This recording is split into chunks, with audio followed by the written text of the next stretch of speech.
International Criminal Court (ICC) has called on world leaders, most especially leaders from its 125 member states and civil society organizations, CSOs, to unite against the President of the United States, U.S., Donald Trump, following the executive order signed on Thursday by the North American president with plans to impose sanctions on ICC officials over the court arrest warrant issued against Israel Prime Minister Benjamin Netanyahu and his former defense minister, Yoav Gallant, for alleged war crimes in Gaza. This, ICC, in a press release issued few minutes ago, said that President Donald Trump is trying to politicize the international court, harm it, and deny the court the freedom to continue to protest the rights of millions of victims of war crimes and atrocities across the globe.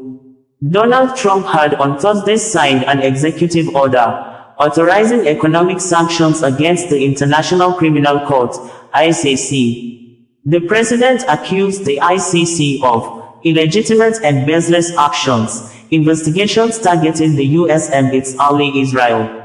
The Hague had abused its power by issuing an arrest warrant for the Israeli Prime Minister, Benjamin Netanyahu, according to a section of the executive order.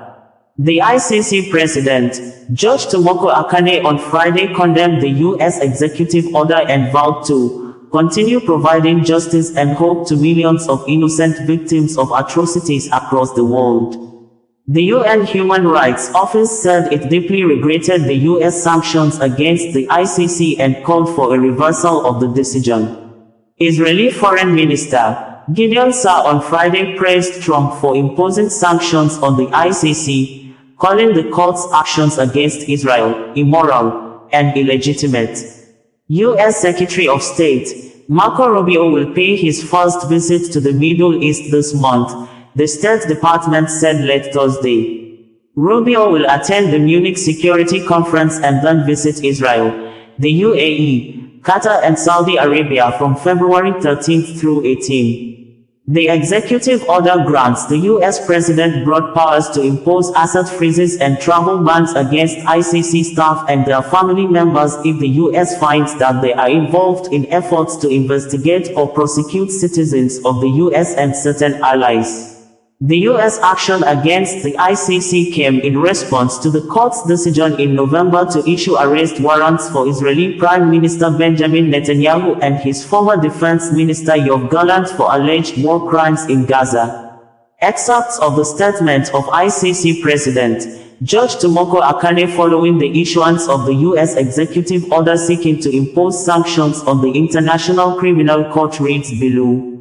I note with deep regret the issuance by the United States of an executive order seeking to impose sanctions on the officials of the International Criminal Court, ICC, harm the court's independence and its impartiality and deprive millions of innocent victims of atrocities of justice and hope. The ICC is a judicial body which performs functions that align with the interests of the international community by enforcing and promoting universally recognized rules of international law, including the law of armed conflicts and human rights law. As atrocities continue to plague the globe, affecting the lives of millions of innocent children, women and men, the court has become indispensable. It represents the most significant legacy of the immense suffering inflicted on civilians by the world wars, the Holocaust, genocides, violence, and persecutions. When most of the states of the world gathered to draft the Rome Statute, they made the dream of many women and men come true. Today, the ICC is dealing with proceedings arising from different situations across the world, in strict adherence to the provisions of the Rome Statute. The announced executive order is only the latest in a series of unprecedented and escalatory attacks aiming to undermine the court's ability to administer justice in all situations. Such threats and coercive measures constitute serious attacks against the court's state parties, the rule of law-based international order, and millions of victims. The ICC and its officials from all over the world realize daily its judicial mandate to determine whether certain individual conducts, within its legitimate jurisdiction, give rise to responsibility for international crimes.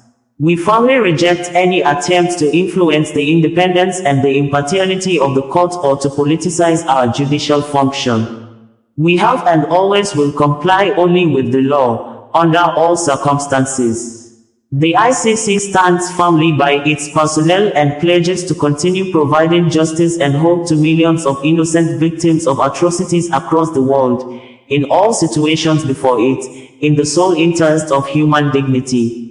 I call upon all those who share the values enshrined in the statute to stand united in the court's defense.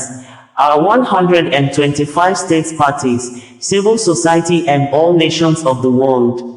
Osazuwa Connedo, bringing you the news in a more digital way.